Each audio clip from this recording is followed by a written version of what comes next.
Alors c'est bientôt Noël, c'est très bientôt le réveillon de Noël, le jour de Noël et aussi juste après la nouvelle année, tout va s'enchaîner très vite, on va être très rapidement au 1er janvier, on va très rapidement propulser dans ça y est, du moment où c'est le bilan de la fin de l'année et ça y est, j'y suis, je commence ma nouvelle année. J'espère que vous êtes impatients, je suis impatient moi de commencer. Évidemment, comme je vous disais, on tire le bilan de l'année 2018 aussi, j'espère que vous êtes fiers de vous, j'espère que vous avez avancé. Encore une fois, dans tous les cas, vous savez, le plus important, et c'est très cliché de dire ça, en général j'essaie de m'éloigner des choses très clichés, mais je pense que là c'est une réalité, en tout cas je pense vraiment oui, que c'est une réalité, c'est que l'important c'est de tout donner, c'est ça en fait l'idée. Je crois que souvent on se sous-estime, on a une très grande conscience à l'intérieur de nous de des choses qui sont importantes pour nous. C'est pour ça que des fois quand on se les cache, on sait qu'on est malheureux parce qu'on se cache les choses, on s'empêche de réellement de faire les choses qui sont importantes pour nous. Et aussi on a cette conscience de savoir finalement est-ce que dans cette année j'ai tout donné ou pas. Si j'ai passé la majorité de mon temps à faire des choses qui n'étaient pas vraiment importantes pour moi, j'ai passé la majorité de mon temps à procrastiner, il y a forcément ce feeling de quelque chose qui n'est pas accompli. Alors que si j'ai tout donné, si vraiment j'étais au taquet et que, voilà, par exemple, j'étais fixé des objectifs qui étaient trop hauts, au final, c'est pas si grave que ça parce que l'important, c'est véritablement d'avoir tout donné. Dans tous les cas, faites ce bilan, évidemment, faites le bilan parce que sans bilan, on ne peut pas avancer. Et après, admettez que ce bilan appartient au passé et que voilà, il faut simplement se projeter vers l'avant et voir qu'est-ce qu'on peut faire de mieux, toujours qu'est-ce qu'on peut faire de mieux, même si on a eu des réussites, même si on a eu de grandes réussites pour l'année 2019. Moi, vous savez, je suis toujours fasciné aussi par le fait de voir qu'il y a beaucoup de gens qui sont malheureux parce qu'ils ont un petit peu ce syndrome du bélier. Le syndrome du bélier, c'est ce côté où j'ai pas ce que je veux, mais je continue obstinément à faire toujours et encore la même chose. Et c'est sûrement une question à vous poser, c'est-à-dire de faire le bilan de cette année qui vient de passer, des années d'avant. Si vous n'avez pas ce que vous voulez, que ce soit au niveau de votre couple, que ce soit au niveau de votre vie financière, que ce soit au niveau de l'atteinte de vos objectifs, de votre projet, de votre travail, peut-être qu'à un moment donné, c'est parce que vous faites encore et toujours les mêmes choses. Et donc ça, c'est une bonne question à se poser. Est-ce que je peux pas, et ça c'est vraiment, c'est un truc qui fait la différence. C'est-à-dire que souvent on reste bloqué un petit peu à l'état d'esprit qu'on a vers 15, 16, 17 ans et on n'en change plus. Et donc on reste bloqué vers ces résultats-là. Si vous réussissez à changer les choses que vous faites petit à petit, faire différemment, vous allez voir, vous pourrez obtenir de nouveaux résultats. Alors aujourd'hui, je voudrais vous donner plusieurs actions qui vont vous permettre d'exploser littéralement votre année 2019. Alors je vous préviens tout de suite, c'est des actions qui vont être intenses, ça va pas du tout être nuancé.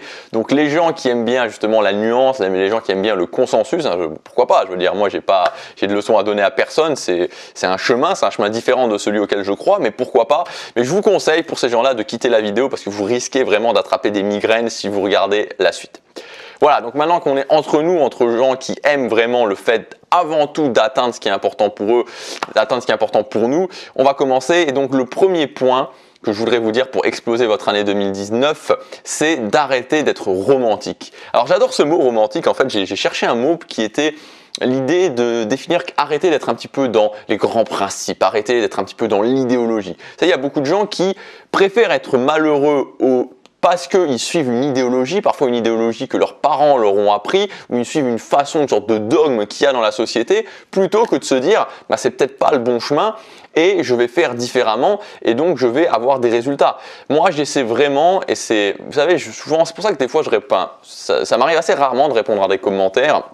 J'aime bien répondre à des commentaires, par exemple parce que quelqu'un me dit voilà j'aime bien tes vidéos, ou même des fois, j'aime bien répondre à des commentaires tout simplement juste pour montrer que je suis là. J'aime pas forcément répondre à des commentaires quand c'est vraiment du débat. Je suis pas fondamentalement un grand fan du débat. Pas que j'aime pas débattre, mais tout simplement je sais que déjà on convainc jamais les gens avec de la logique. Ça sert à rien de faire des débats, des commentaires avec des pavés comme ça parce que personne ne convainc personne. Et surtout parce que je ne suis pas là pour vous dire ce que vous devez faire. Je suis simplement là pour vous donner mon point de vue, voir ce qui fonctionne pour moi, pour les gens que je coach, pour les gens qui me donnent des retours dans mes formations, mais en aucun cas vous êtes obligé de suivre ce chemin-là. Donc ce que je voudrais vous dire dans ce premier point, c'est arrêter ce côté romantique, arrêter ce côté je suis fasciné par une idée, je suis dans l'idéologie et préférer le fait d'être pragmatique, le fait de dire ok ça fonctionne, peut-être que c'était pas dans mon idée à la base, mais ça fonctionne.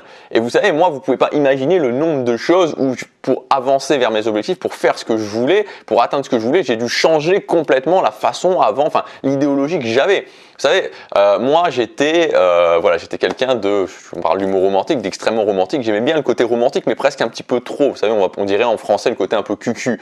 Et donc je me souviens encore, la toute première copine que j'ai eue, on était juste ensemble, on venait juste d'être ensemble. Et encore, ça avait été compliqué, j'avais dû me battre. Enfin bon, bref, voilà, on peut pas dire qu'elle était vraiment accrochée à moi.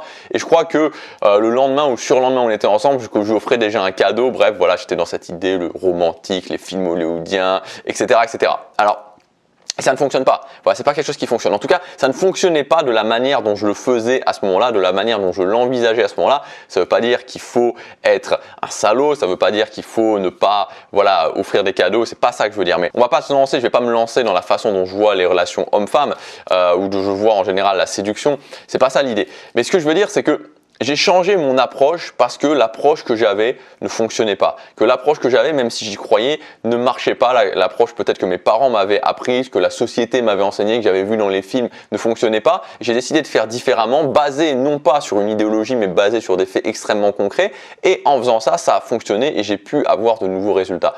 Donc, encore une fois, soyez toujours très pragmatique. J'essaie d'être pragmatique. J'essaie de me dire, ok, je fais juste ça parce que ça fonctionne et non pas parce que je pense que c'est bien ou que c'est pas bien. Je me lève pas le matin parce que je pense que c'est bien de se lever le matin par idéologie. Je me lève juste le matin parce que je sais que les gens qui se lèvent le matin et qui commencent la journée dans la bonne énergie, qui commencent par faire ce qui est important pour eux, ont des résultats. Voilà, c'est tout. Point à la ligne. Donc si je veux arriver à quelque chose, je me pose simplement la question, qu'est-ce qui fonctionne non pas pour les exceptions mais pour la majorité des gens.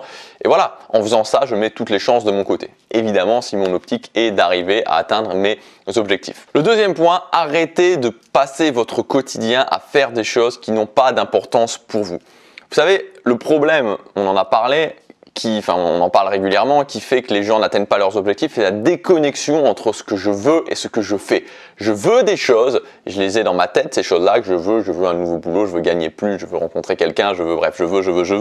Et c'est logique, moi je crois beaucoup que c'est sur le chemin, le fait d'atteindre ces objectifs qu'on trouve une sorte de bien-être, une forme d'accomplissement. Mais pourtant, au quotidien, je fais pas du tout ce qu'il faut. Je reste devant la télé, je travaille pas sur mes projets, je continue à manger mal, je vais pas au sport, je vais pas parler à de nouvelles personnes, etc., etc. Donc c'est cette déconnexion entre les deux, d'avoir un côté ce que je veux et d'un autre côté ce que je fais, qui provoque le fait qu'on n'y arrive pas. Donc la base, c'est de vous poser la question, est-ce que au quotidien, je fais des choses qui ont de l'importance pour moi? De le voir, de le noter, de faire un bilan. Et si vous ne faites pas des choses qui ont de l'importance pour vous au quotidien, alors à ce moment-là, il y a un problème. Moi, je vous dis, et là, je ne vais pas être du tout nuancé encore une fois, arrêtez de faire éliminer radicalement toutes les choses qui n'ont pas d'importance pour vous au quotidien. Ma vie, elle a changé à partir du moment où je me suis dit, si ça n'a pas d'importance pour moi d'une façon ou d'une autre, je ne le fais pas ou j'arrête de dépenser de l'argent là-dessus. C'est tout. Voilà, aujourd'hui, dans mon quotidien, je fais uniquement des choses qui ont de l'importance pour moi. Ça ne veut pas dire que de temps en temps, je ne m'accorde pas des temps morts, bien sûr, mais 95% des choses que je fais sont des choses qui ont de l'importance pour moi. Donc, quand ça n'a pas d'importance pour vous, quand ça ne va rien vous rapporter en termes d'objectifs, peu importe les objectifs, peut-être que votre objectif, c'est d'être plus connecté avec votre famille, par exemple. Encore une fois, ça dépend de vos priorités. Peut-être que votre objectif, c'est de gagner plus d'argent. Arrêtez de le faire. Ça ne sert à rien. Vous n'allez arriver à rien en faisant des choses qui ne servent à rien, qui ne sont pas importantes pour vous. Vous n'allez même pas vous sentir bien. Quand vous faites des choses qui n'ont pas d'importance pour vous, plutôt que faire des choses qui ont de l'importance pour vous, on s'en sent encore plus mal. Donc, il faut arrêter avec ces idées de je me repose parce que j'ai besoin de me reposer, de recharger les batteries. Je me sens encore plus mal après. Et certaines personnes vont me dire, tu n'es pas nuancé. Non, je suis pas nuancé. Il faut faire ça, c'est tout. Il faut faire ça si vous voulez atteindre vos objectifs. Encore une fois, je pense que dans la vie de la plupart des gens, la nuance va faire beaucoup plus de mal que beaucoup plus de bien. C'est la nuance, le consensus mène à l'inverse de l'atteinte de ses objectifs, parce que justement atteindre ses objectifs, faire ce qu'on veut dans la vie, vivre une vie qu'on veut, c'est très souvent devoir être radical. Ça passe toujours par des choix et ces choix sont souvent des choix radicaux. On ne peut pas faire plaisir à tout le monde, on ne peut pas contenter tout le monde. C'est souvent un choix A ou un choix B. Je fais ce choix-là ou je fais pas ce choix-là, et donc je me privilégie moi ou je privilégie les autres. Si à un moment donné, par exemple au niveau des études, vos parents ne sont pas d'accord avec ce que vous voulez faire, mais que vous savez que c'est important pour vous, il n'y a pas de consensus consensus. Vous pouvez pas faire un petit peu ou pas un petit peu. Non, il y aura toujours à un moment donné faire un choix ou faire un choix B. Si vous êtes dans un couple qui vous convient pas, même si vous êtes marié, même si vous avez des enfants, à un moment donné vous vous sentez plus. Je veux dire, on va pas se séparer en se serrant la main. Ah bah c'était sympa pour ces 10 ans ou ces 15 ans ou ces 20 ans ou ces 5 ans de vie commune et voilà, on reste super amis et tout le monde est très content. Non, il y a quelqu'un qui va partir, il y a quelqu'un qui va rester, il y a quelqu'un qui fait le choix de se choisir lui-même et l'autre personne qui va pas faire le choix et qui va subir d'une certaine façon. Donc voilà, la recherche constante du consensus est pour moi la pire des choses, la recherche constante de la nuance est la pire des choses, l'une des pires entraves à l'atteinte des objectifs. Voilà, c'est mon point de vue, évidemment, ça n'engage que moi. Le troisième point, c'est de définir le niveau d'ambition que vous voulez.